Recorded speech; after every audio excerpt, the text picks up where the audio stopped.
حقیر نہ جانو اس مدرسے کے بچوں کو۔ اللہ کے نبی فرماتے خیرکم من تعلم القرآن وعلمہ، تم میں سب سے بہترین انسان وہ ہے جو قرآن کو سیکھتا ہے، جو قرآن کو سکھاتا ہے، جو قرآن کا ٹیچر ہے، جو قرآن کا اسٹوڈنٹ ہے، اس سے بہترین کوئی انسان نہیں ہے۔ آپ کی نظر میں سائنس پڑھانے والے کی سیلری کتنی ہونی چاہیے؟ 20,000۔ آپ کی نظر میں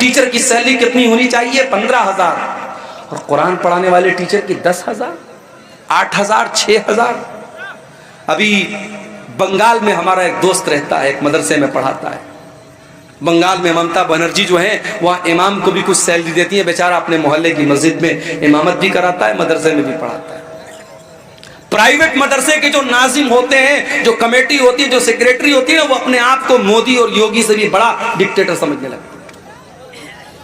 اس مدرسے کی کمیٹی کے لوگوں نے کیا کہا کہ مولوی صاحب آپ ہمارے مدرسے میں پڑھا رہے ہیں تو 24 گھنٹے آپ کو ڈیوٹی کرنا پڑے گا۔ کا کیا مطلب؟ کہا 2 بجے تک آپ کو بچوں کو پڑھانا ہے، پھر شام کو ہاسٹل کی نگرانی بھی آپ کو کرنا ہے، رات بھی یہیں گزارنا ہے، ہم آپ کو 12,000 سیلری دیتے ہیں، آپ سے سارا کام لیں گے۔ ہمارے دوست نے کہا کہ بھائی مجھے بخش دو، میں امام بھی ہوں اپنے محلے کی مسجد کا، میں ڈیلی آتا جاتا ہوں، میرا خیال کرو، میں رمضان میں اتنی محنت سے چندہ لاتا ہوں، میرا خیال کرو۔ کہا نہیں، کوئی خیال نہیں رکھا جائے گا۔ ڈکٹیٹرشپ چل رہی ہے مدرسوں کی مینجمنٹ کے اندر، اور ان پرائیویٹ پڑھانے والے غریب اساتذہ اور معلمین پر بڑا ظلم بھی ہوتا ہے میرے بھائی۔ او لوگوں، تمہاری نظر میں قرآن کے حافظ کی اہمیت ہو یا نہ ہو، میرے نبی کی نظر میں قرآن کے حافظ کی اور قرآن کے عالم کی اور قرآن کے قاری کی اہمیت دیکھو کہ قرآن کے قاریوں کے قتل پر اللہ کے نبی کو اتنا غصہ آیا، آپ 1 مہینے تک قنوت نازلہ میں ان کے قاتلوں پر بد دعا کرتے رہے۔ تو قرآن کا حافظ اور قرآن کا عالم بہت اونچا مقام ہے۔ میرے عزیزوں، بات نکلی ہے قرآن کی، تو ایک بات میں آپ کو اور بتانا چاہتا ہوں۔ اللہ تعالیٰ نے دنیا میں بہت سارے نبیوں کو بھیجا، اور بہت سارے نبیوں کو اللہ تعالیٰ نے بہت ساری کتابیں بھی عطا فرمائیں۔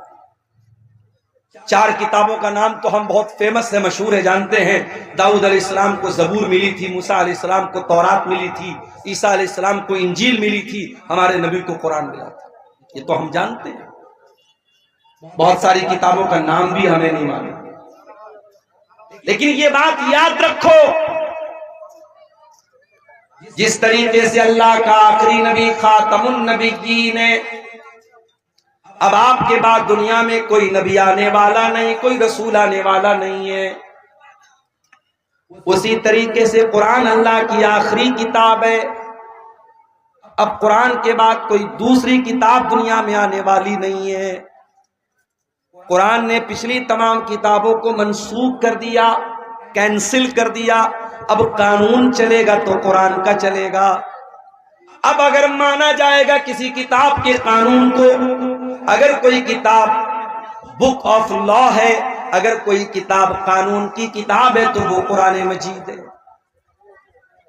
اور اسی لیے اللہ تعالیٰ نے قرآن کو اتارا تو کون سے فرشتے کے ذریعے اتارا؟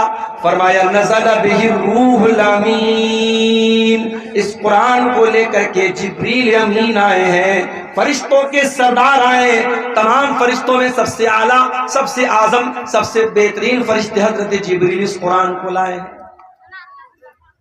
قرآن جس ہستی کے اوپر اتارا گیا، اس ہستی کے بارے میں اللہ قرآن میں کہتا ہے وَمَا أَرْسَلْنَاكَ إِلَّا رَحْمَةً لِلْعَالَمِينَ، اے نبی ہم نے آپ کو ساری کائنات کے لیے رحمت بنا کر کے بھیجا۔ قرآن کا اتارنے والا کون؟ رب العالمین۔ قرآن کو لے کر کے آنے والا فرشتہ کون؟ روح الامین۔ اور قرآن جس ہستی پر اترا، اس ہستی، وہ ہستی کون؟ رحمت للعالمین۔ قرآن جس مہینے میں نازل ہوا، وہ مہینہ بھی سارے مہینوں میں سب سے زیادہ برکت والا. یہ میری ہی تقریر کے دوران مائک کو جو ہے گڑبڑ ہونا تھا، بار بار یہ چھوڑ رہا ہے، پکڑ رہا ہے. کہاں ہے بھیا مائک والے؟ پیسہ ویسا نہیں ملے گا آپ کو، بے فکر رہیے آپ. شہر رمضان الذی انزل فیہ القرآن، قرآن کریم کون سے مہینے میں اترا؟ رمضان میں اترا. سارے مہینوں میں سب سے زیادہ برکت والا مہینہ رمضان کا. آج ایک صاحب مسئلہ پوچھنے لگے. 15-16 سال پہلے 15-16 سال پہلے کسی آدمی نے رمضان کے روزے کی حالت میں اپنی بیوی کے ساتھ صحبت کر لی. غلطی کا احساس ہوا. اب وہ انسان کفارہ ادا کرنا چاہتا ہے. میرے پاس مسئلہ آیا، مولوی صاحب کفارہ کیا ہے؟ میں نے کہا 60 دن کنٹینیو روزہ رکھنا ہے، ایک دن کی بھی گیپنگ نہیں. ایک روزہ اگر آپ نے خراب کیا تو آپ کو 60 روزہ رکھنا ہے کنٹینیو. اور اگر 60 روزے کی طاقت نہیں ہے تو 60 مسکین کو کھانا کھلانا. یہ رمضان کے روزے کی اہمیت، اور رمضان کے روزے میں اگر کوئی یہ غلط کام کر دیتا ہے تو اس کی اتنی بڑی سزا ہے. تو قرآن اترا ہے رمضان کے اندر. پھر رمضان کے آخری عشرے کی کسی ایک رات میں قرآن اترا ہے. وہ رات بھی تمام راتوں میں سب سے افضل ہے. انا انزلناہ فی لیلۃ القدر وما ادراک ما لیلۃ القدر لیلۃ القدر خیر من الف شہر. اے نبی اس قرآن کو ہم نے لیلۃ القدر میں اتارا ہے. اور آپ کو کیا معلوم کہ لیلۃ القدر کیا ہے؟ لیلۃ القدر 1000 مہینے سے افضل ہے. 1000 مہینہ کیلکولیٹر پہ کیلکولیٹ کرو، تقریباً 84 سال بنتے ہیں. ایک رات جس رات میں قرآن اترا ہے، اس ایک رات کی فضیلت یہ ہے کہ وہ ایک رات اللہ تعالیٰ کے یہاں 84 سال سے بہتر ہے. یہ ہے قرآن کا مقام. ہم نے قرآن کو بڑی آسانی سے حاصل کر لیا ہے. اس قرآن کی قدر ہم کو نہیں معلوم ہے. یہ قرآن بہت بڑی دولت ہے اللہ تعالیٰ کی. یہ قرآن اللہ تعالیٰ کی بہت بڑی نعمت ہے میرے بھائیوں. یہ قرآن ہمیں اور آپ کو ملا ہے. اس قرآن کی قدر کرو، اس قرآن کی ویلو کو سمجھو، اس قرآن کی قیمت کو سمجھو. مان لیجئے ہائی اسکول اور انٹر کی پریچھا دینے والوں کو ہمارے یو پی میں یوگی جی ٹیبلٹ دے رہے ہیں. انٹر اور بی اے کرنے والوں کو یوگی جی ٹیبلٹ دے رہے ہیں. لیپ ٹاپ دیا جا رہا ہے. اس ٹیبلٹ کو، اس لیپ ٹاپ کو ایک اسٹیٹ کا مکھیہ منتری دے رہا ہے تو اس کی بڑی ویلو ہو جاتی ہے. اگر آپ کے موبائل پر میسج آ جائے، دیش کے پرائم منسٹر کا میسج آ جائے، اسٹیٹ کے چیف منسٹر کا میسج آ جائے، اور اس میں آپ کا نام لکھا ہو اور آپ کو مخاطب کیا گیا ہو، آپ تو باغ ہو جائیں گے، اتنی بڑی ہستی کا میرے پاس میسج آیا. او لوگوں، یہ قرآن بھی تو اللہ کا میسج ہے. یہ قرآن اللہ تعالیٰ کا لاسٹ میسج ہے، یہ انتم سندیش ہے جو اللہ نے آپ کو دیا ہے. فرمایا شہر رمضان الذی انزل فیہ القرآن ھدی للناس وبینات من الھدی والفرقان. او لوگو، یہ قرآن رمضان کے مہینے میں اتارا گیا ہے، اور یہ قرآن ساری مانوتا کے لیے گائیڈنس کا کام کرتا ہے، مارگ درشن کا کام کرتا ہے. صحیح کیا ہے، غلط کیا ہے، کھرا کیا ہے، کھوٹا کیا ہے، سچا کیا ہے، جھوٹا کیا ہے، شرک کیا ہے، توحید کیا ہے، یہ قرآن آپ کو بتائے گا. وَبَيِّنَاتٍ مِّنَ الْهُدَى وَالْفُرْقَانِ، یہ حق اور باطل کو کھول کے بیان کرنے والی کتاب ہے. لاؤ دنیا کی کوئی اور کتاب، لاؤ دنیا کی کوئی اور کتاب. ڈاکٹر ذاکر نائک پڑوسی ملک کے دورے پر ہیں. ایک کرسچن نے سوال کیا، ڈاکٹر صاحب آپ نے بائبل کی فلاں آیت پڑھی ہے، آپ نے غلط طریقے سے کوٹ کیا ہے. ڈاکٹر صاحب نے کہا، ڈاکٹر ذاکر نائک نے کہا کہ اگر میں نے غلط کوٹ کیا ہے آپ پروف لا کے دے دو، میں مان لوں گا۔ اپنی دوسری تقریر میں ڈاکٹر ذاکر نائک بولتے ہیں کہ بائبل کے انڈیا کے اندر کئی ہزار نسخے ہیں اور ان ہزاروں نسخوں میں بہت ڈفرنس ہے، بہت فرق ہے، بہت فرق ہے، بہت انتر ہے، بائبل کے الگ الگ ایڈیشن میں بہت انتر ہے۔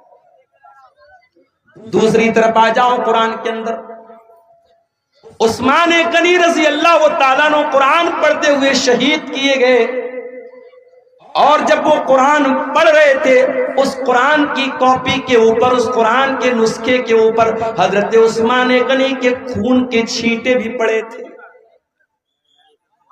اور معلوم ہے وہ کون سی آیت پڑھ رہے تھے؟ اے بھائی کیا ہو رہا ہے؟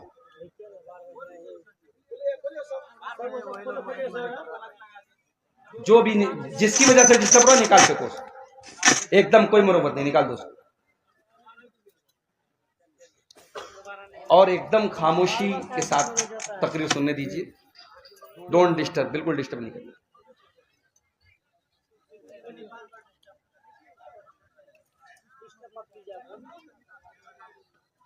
تو قرآن کریم